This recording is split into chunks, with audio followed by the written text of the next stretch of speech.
Frederick and Catherine were able to successfully traverse the large Lake Maggiore in the storm and make it safely to Switzerland. They were given provisional visas by the authorities, permitting the couple to secure a mountainside retreat for the winter and wait for the war to end. My name is Trisha Sulpizio. I'm your host for Teen Bedtime Stories. In this episode, we'll continue reading Ernest Hemingway's novel, A Farewell to Arms. Last time, we finished chapter 37 of book 4, and now I'll continue the story with chapter 38 to begin book 5. There are only 4 chapters left of the novel, so after tonight's reading, as always, I'll follow up with a few quick facts and my impressions. So let's begin reading book 5 with chapter 38.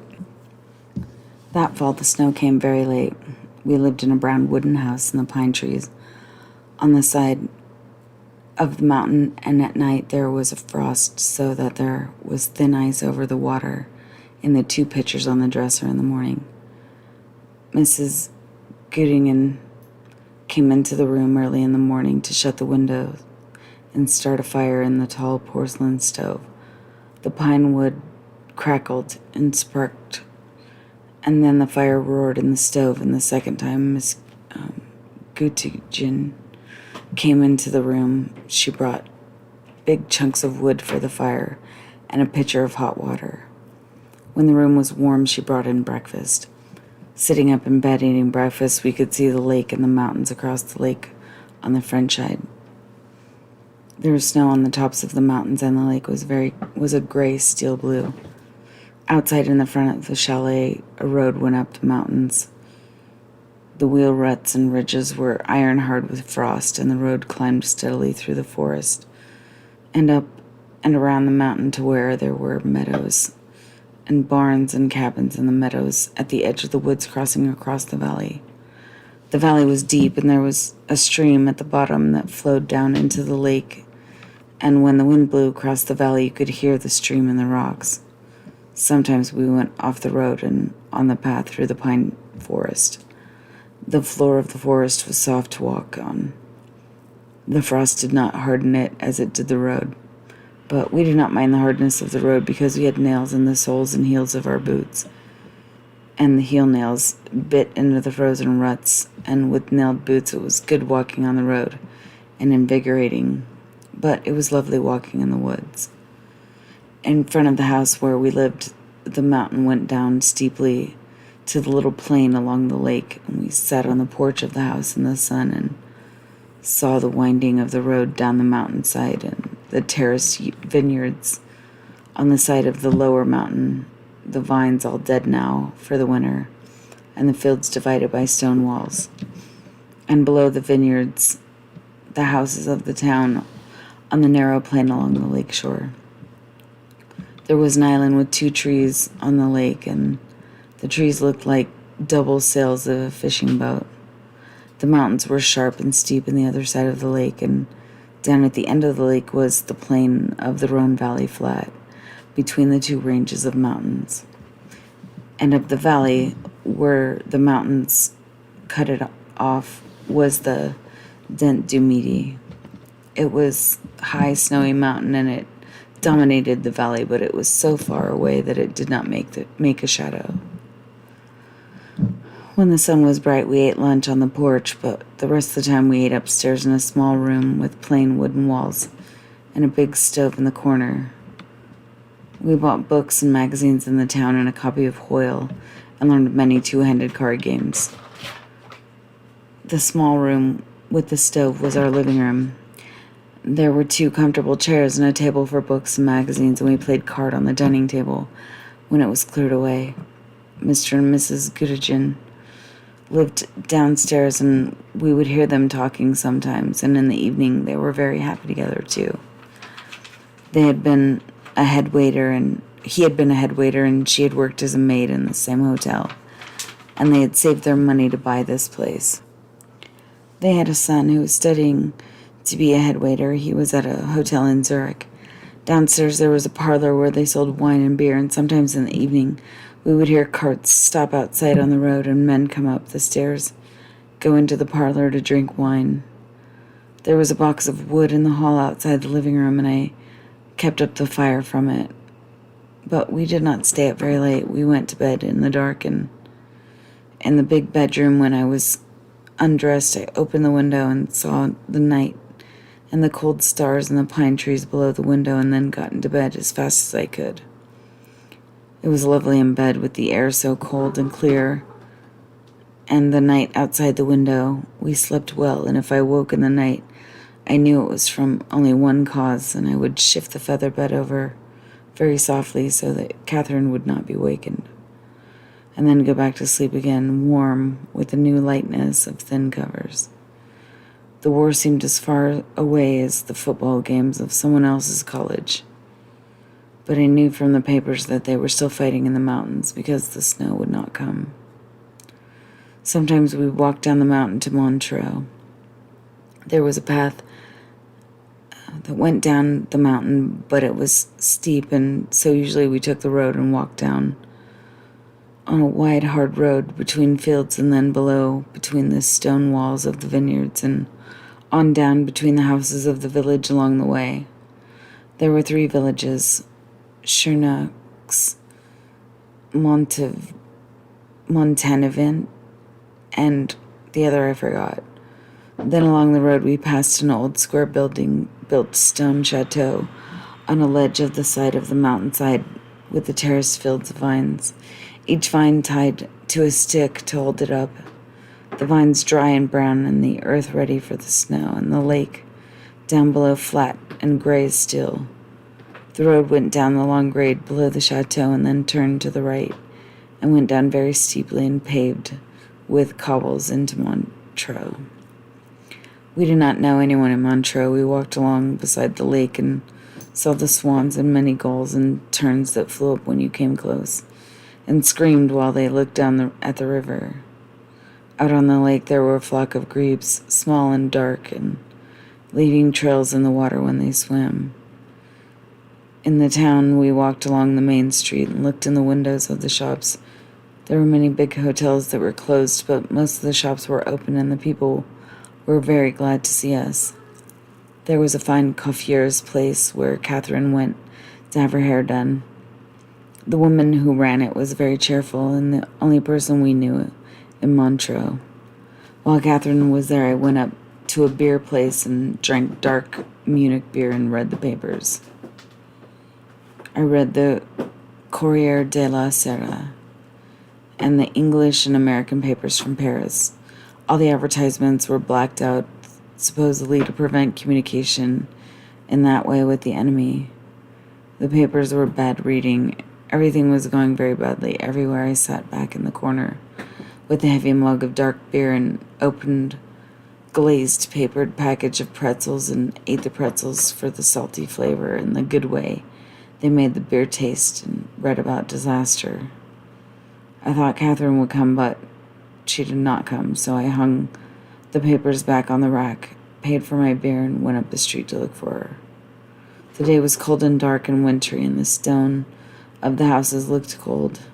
Catherine was still in the hairdresser shop. The woman was waving her hair. I sat in the little booth and watched. It was exciting to watch, and Catherine smiled and talked to me. My voice was a little thick from being excited.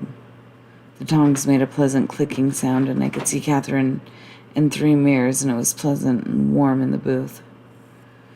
Then the woman put up Catherine's hair, and Catherine looked in the mirror and changed it a little, taking out and putting in pins, then stood up. I'm sorry to have taken such a long time. Monsieur was very interested. Were you not, Monsieur? A woman smiled. Yes, I said. We went out and up the street. It was cold and wintry, and the wind was blowing. Oh, darling, I love you so, I said. Didn't we have a fine time, Catherine said. Look, let's go someplace and have a beer instead of tea. It's very good for young Catherine. It keeps her small. Young Catherine, I said. That loafer. She's been very good, Catherine said. She makes very little trouble. The doctor says beer will be good for me and keep her small. If you keep her small enough and she's a boy, maybe he will be a jockey. I suppose if we really have this child, we ought to get married, Catherine said. We were in the beer place at the corner table. It was getting dark outside. It was still early, but the day was dark and the dusk was coming early. Let's get married now, I said. No, Catherine said, it's too embarrassing now. I show too plainly. I won't go before anyone and be married in this state. I wish we'd gotten married. I suppose it would have been better, but when could we, darling? I don't know. I know one thing, I'm not going to be married in this splendid matronly state. You're not matronly. Oh, yes, I am, darling. The hairdresser asked me if this was our first. I lied and said no. We had 2 boys and 2 girls. When will we be married? Any time after I'm thin again. We want to have a splendid wedding with everyone thinking, what a handsome young couple. And you're not worried? Darling, why should I be worried? The only time I ever felt badly was when I felt like a whore in Milan. And that only lasted 7 minutes, and beside it was the room furnishings. Don't I make you a good wife? You're a lovely wife. Then don't be too technical, darling. I'll marry you as soon as I'm thin again. All right. Do you think I ought to drink another beer? The doctor said I was rather narrow in the hips, and it's all for the best if we keep young Catherine small. What else did he say? I was worried. Nothing. I have a wonderful blood pressure, darling. He admired my blood pressure greatly. What did he say about you being too narrow in the hips? Nothing at all. He said I shouldn't ski. Quite right. He said it was too late to start if I'd never done it before. He said I could ski if I wouldn't fall down. He's just a big-hearted joker. Really, he was very nice. We'll have him when the baby comes. Did you ask him if you ought to get married? No, I told him we'd been married 4 years. You see, darling, if I marry you, I'll be an American, and any time we're married under American law, the child is legitimate. Where did you find that out? In the New York World Almanac in the library. You're a grand girl. I'll be very glad to be an American, and we'll go to America, won't we, darling? I want to see Niagara Falls. You're a fine girl. There's something else I want to see, but I can't remember it. The stockyards? No, I can't remember it. The Woolworth Building? No. The Grand Canyon? No, but I'd like to see that. What was it? The Golden Gate. That's what I want to see. Where's the Golden Gate? San Francisco. Then let's go there. I want to see San Francisco anyway. All right, we'll go there. Now let's go up the mountain, should we? Can we get the MOB? There's a train a little after 5. Let's get that. All right, I'll drink some more beer first. One more beer first. When we went out to go up the street and climb the stairs to the station, it was very cold. The wind was coming down the Rhone Valley. There were lights in the shop windows, and we climbed the steep stone stairway to the upper street, then up another stairs to the station. The electric train was there waiting, all the lights on. There was a dial that showed when it left. The clock hands pointed to 10 minutes after 5. I looked at the station clock. It was 5 minutes after. As we got on board, I saw the motorman and conductor coming out of the station wine shop. We sat down and opened the window. The train was electrically heated and stuffy, but fresh cold air came in through the window. Are you tired, Kat? I asked. No, I feel splendid. It isn't a long ride. I like the ride, she said. Don't worry about me, darling. I feel fine. Snow did not come until 3 days before Christmas. We woke one morning and it was snowing. We stayed in bed with the fire roaring in the stove and watched the snow fall. Mrs. Goodingen took away the breakfast trays and put more wood in the stove. It was a big snowstorm. She said it had started about midnight. I went to the window and looked out and could not see across the road. It was blowing and snowing wildly. I went back to bed and we lay and talked. I wish I could ski, Catherine said. It's rotten not to be able to ski. We'll get a bobsled and come down the road. That's no worse for you than riding in a car. Won't it be rough? I can see. I hope it won't be too rough. After a while, we'll take a walk in the snow. Before lunch, Catherine said, so we'll have a good appetite. I'm always hungry. So am I. We went out in the snow, but it was drifted so that we could not walk far. I went ahead and made a trail down to the station, but when we reached there, we had gone far enough. The snow was blowing, so we could hardly see, and we went into a little inn by the station and swept each other off with a broom and sat on a bench and had vermouths. It is a big storm, the barmaid said. Yes, the snow was very late this year. Yes. Can I eat a chocolate bar? Catherine asked. Or is it too close to lunch? I'm always hungry. Go on and eat one, I said. I'll take one with filberts, Catherine said. They are very good, the girl said. I like them the best. I'll have another vermouth, I said. When we came out to start back up the road, our track was filled in by the snow. There were only faint indentions where the holes had been. The snow blew in our faces, so we could hardly see. We brushed off and went in to have lunch. Mrs. Goodingen served lunch. Tomorrow, there will be skiing, he said. Oh, Mr. Goodingen served lunch. Tomorrow, there will be skiing, he said. Do you ski, Mr. Henry? No, but I want to learn. You will learn very easily. My boy will be here for Christmas, and he will teach you. That's fine. When does he come? Tomorrow night. When we were sitting by the stove in the little room after lunch, looking out the window at the snow coming down, Catherine said, Wouldn't you like to go on a trip somewhere by yourself, darling? And be with men and ski? No, why should I? I should think sometimes you would want to see other people besides me. Do you want to see other people? No, neither do I. I know, but you're different. I'm having a child, and that makes me contented not to do anything. I know I'm awfully stupid now, and I talk too much, and I think you ought to get away, so you won't get tired of me. Do you want me to go away? No, I want you to stay. That's what I'm going to do. Come over here, Catherine said. I want to feel the bump on your head. It's a big bump. She ran over her finger over it. Darling, would you like to grow a beard? Would you like me to? It might be fun. I'd like to see you with a beard. All right, I'll grow one. I'll start now this minute. It's a good idea. It'll give me something to do. Are you worried because you haven't anything to do? No, I like it. I have a fine life, don't you? I have a lovely life. But I was afraid because I'm big now that maybe I was a bore to you. Oh, Cat, you don't know how crazy I am about you. This way. Just the way you are. I have a fine time. Don't we have a good life? I do, but I thought maybe you were restless. No, sometimes I wonder about the front and about the people I know.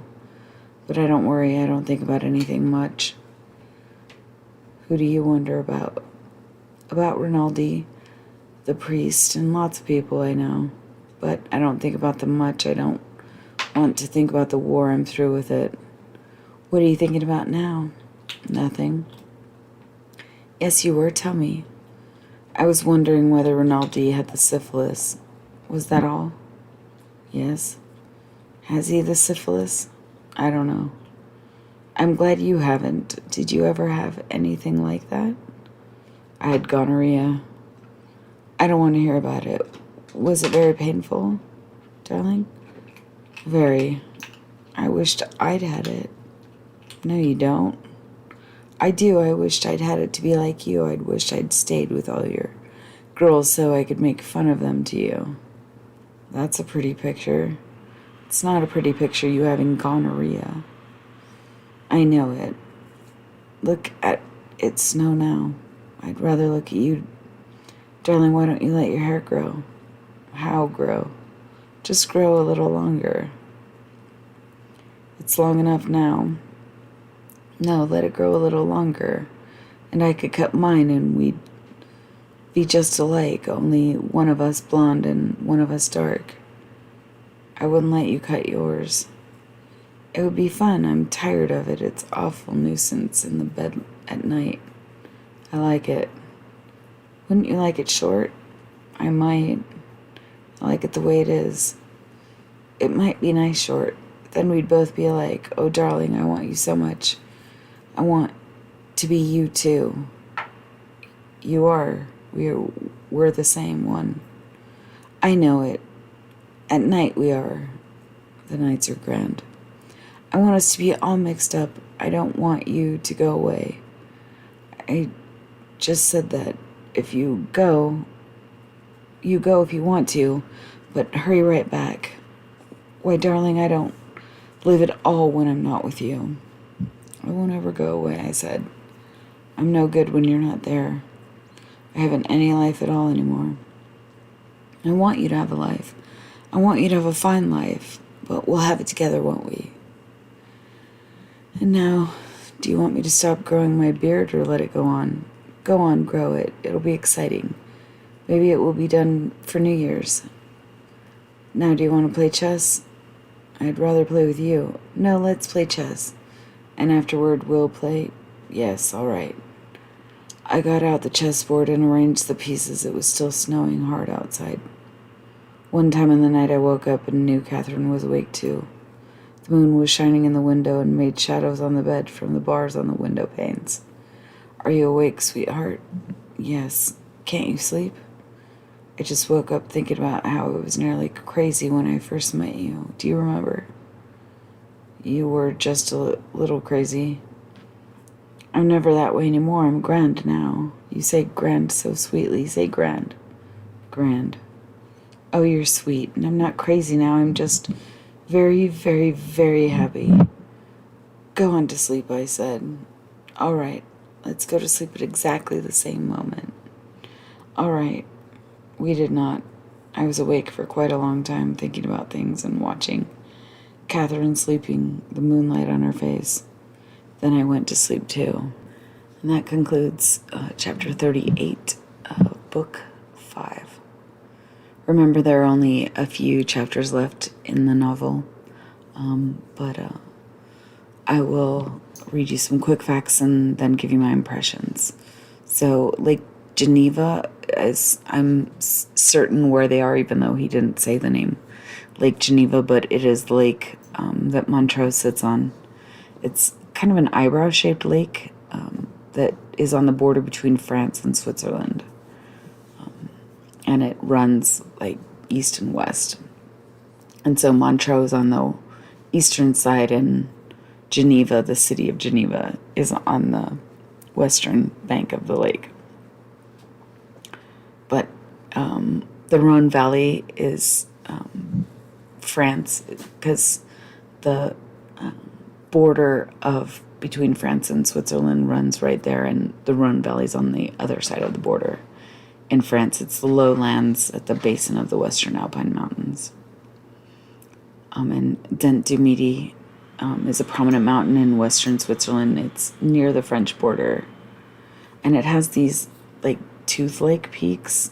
And so it's ideal for, like, really technical climbing and these panoramic hikes, because you can, from the top of the peaks, you can see everywhere, like a 360-degree view.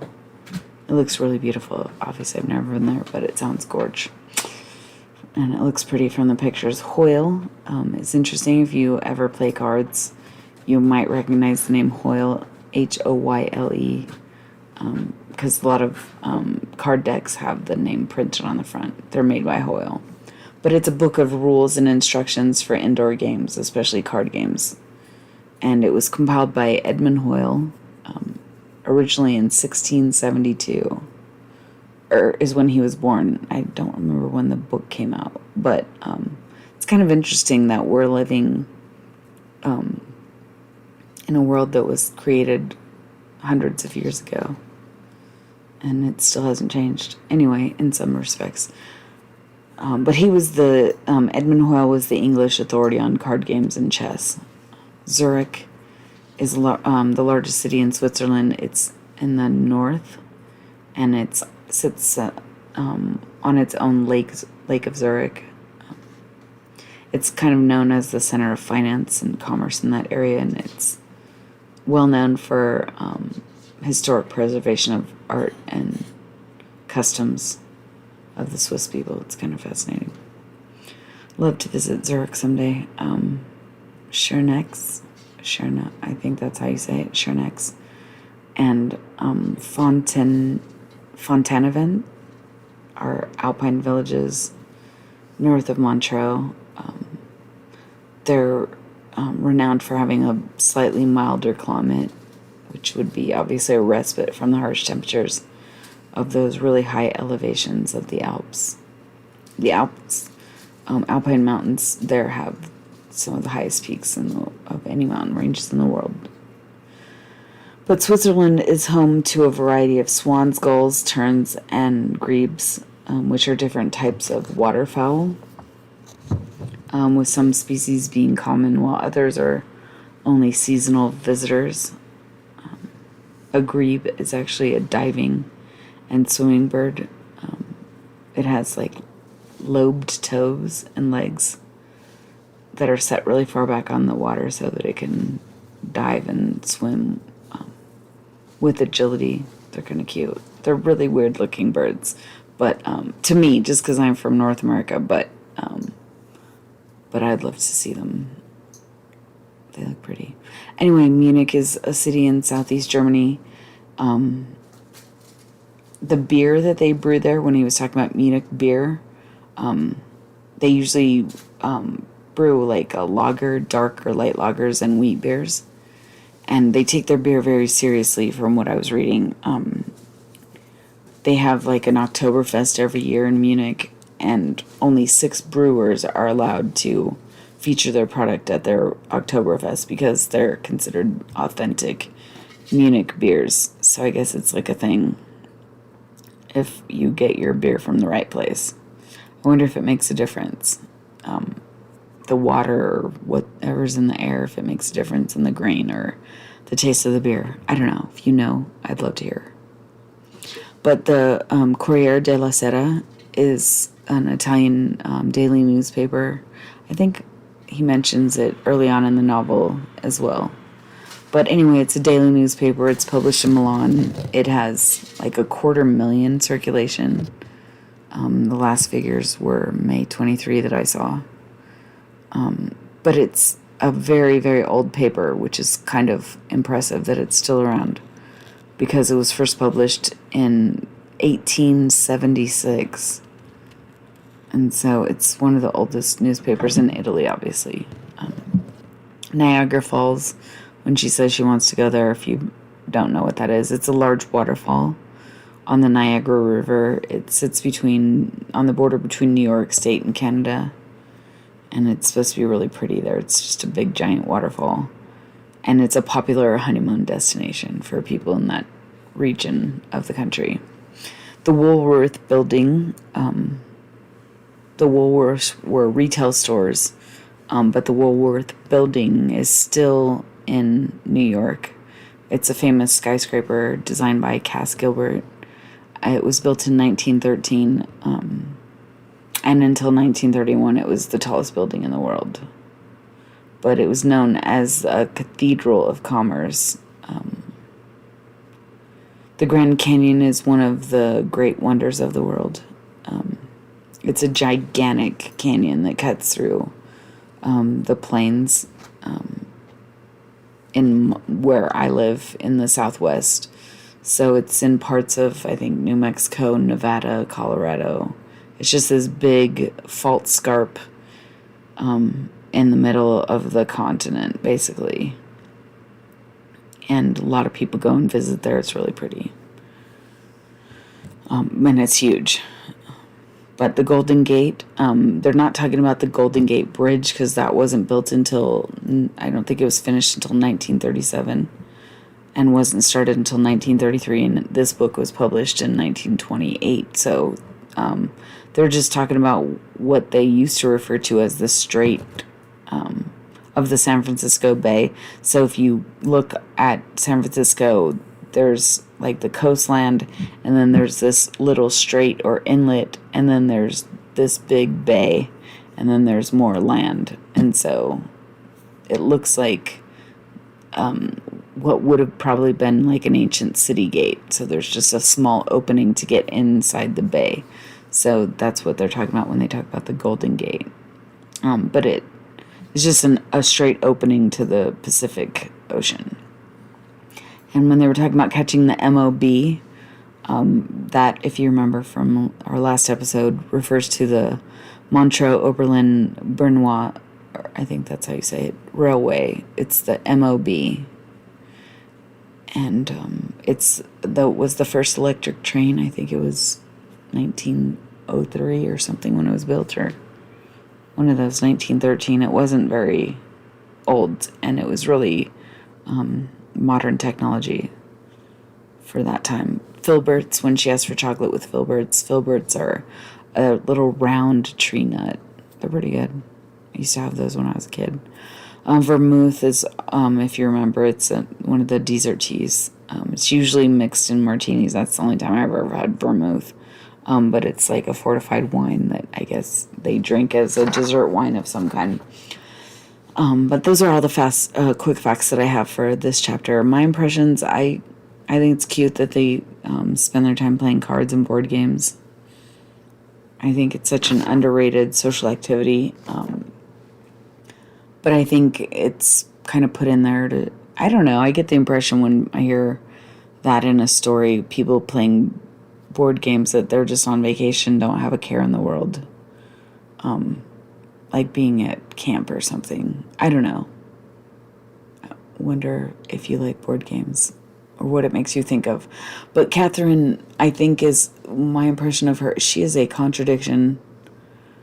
It's weird how she talks, and to analyze her communication is really fascinating for this character. I think her statement about how she doesn't want to get married until she's thin kind of illustrates her superficial attitude towards everything important.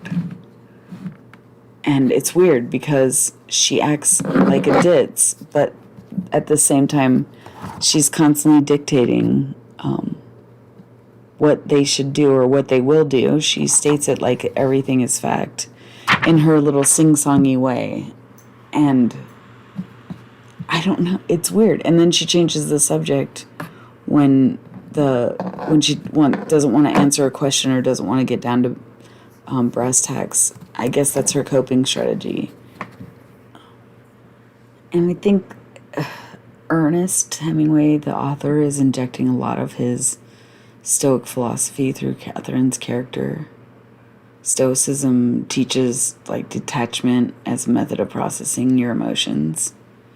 So it's like suppression and avoidance is kind of the standard bearer for how to deal with everything in life. And through a modern lens, or at least through my own personal lens, it just looks like arrested development, like they don't want to deal with anything. But Kat is crazy like a fox. She finds a way to get what she wants no matter what.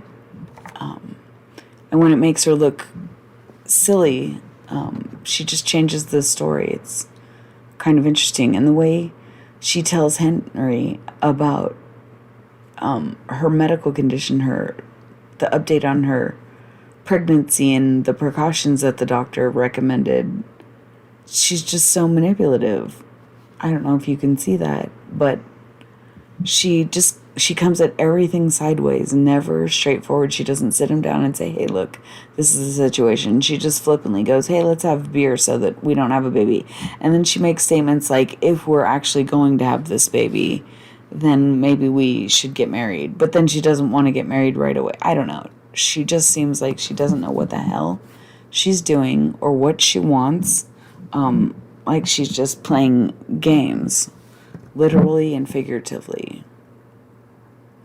And she does it to obviously avoid accountability and so that she can control the narrative, meaning she can control everything. And it's obviously a skill that people like her learn from family communication patterns, right? It's kind of a low conversation, high conformity orientation in her communication. And Frederick's character is so naive, right? If you remember, she's older than him, much more experienced. She's been initiating every pivotal moment in their relationship from the get-go, right? He tried to kiss her, she was like, no. Then she decides when they're gonna be in love and all this crazy, like, she controls everything. And because she controls the story, it dictates his priorities and his actions. It's fascinating that all these relationship dynamics play out on a subconscious level in the characters' minds without their conscious understanding. Because, right, it's all nonverbal signaling. And nonverbal is most often, unintentional.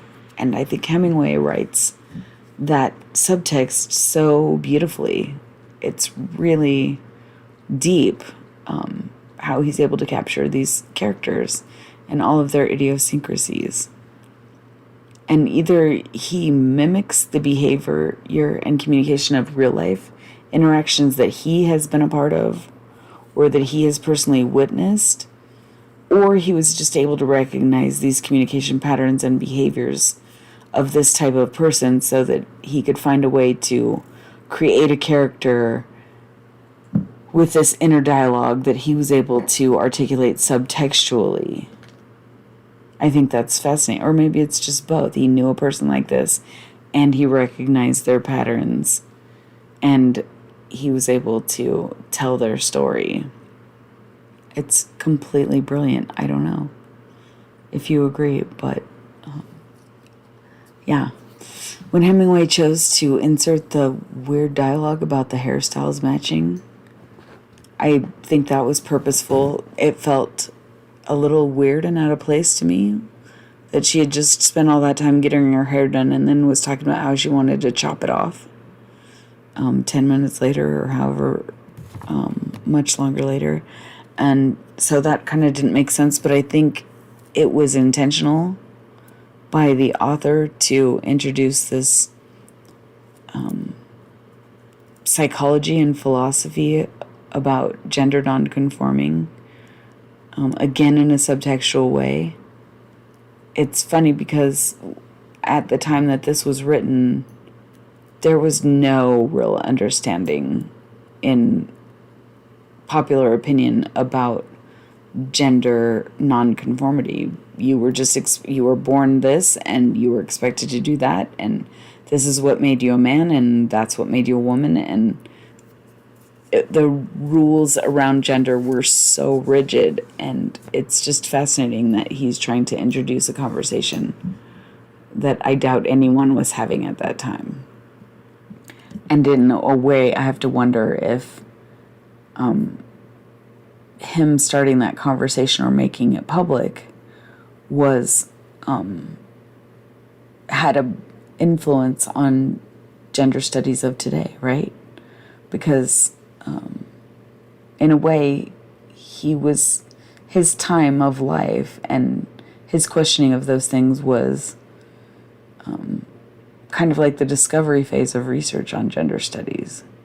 He was indirectly posing controversial questions. I'm sure it provoked some thoughts about the construction of gender identity, what it means to be a man, what it means to be a woman, if anyone who read the book at that time thought about those things, or if they just thought it was really strange that he would insert that into the story. But I picked up on it, I guess, because I watched the documentary, the Ken Burns documentary, one too many times probably. But I know that Ernest Hemingway was very interested in questions around gender fluidity and was very interested in gender fluid philosophy for all of his life, in all of his personal and romantic relationships, early and later on in life. And I think it's really interesting that he started that discussion in his very first novel, and then, like most scientists, became fixated on understanding that. Sorry, this has gone on too long. These are longer chapters. But that's all I have for chapter 38. In the next episode, we'll continue reading chapter 39 of A Farewell to Arms by Ernest Hemingway. Please join me for more tea and bedtime stories. I look forward to talking to you again soon. Thanks for listening.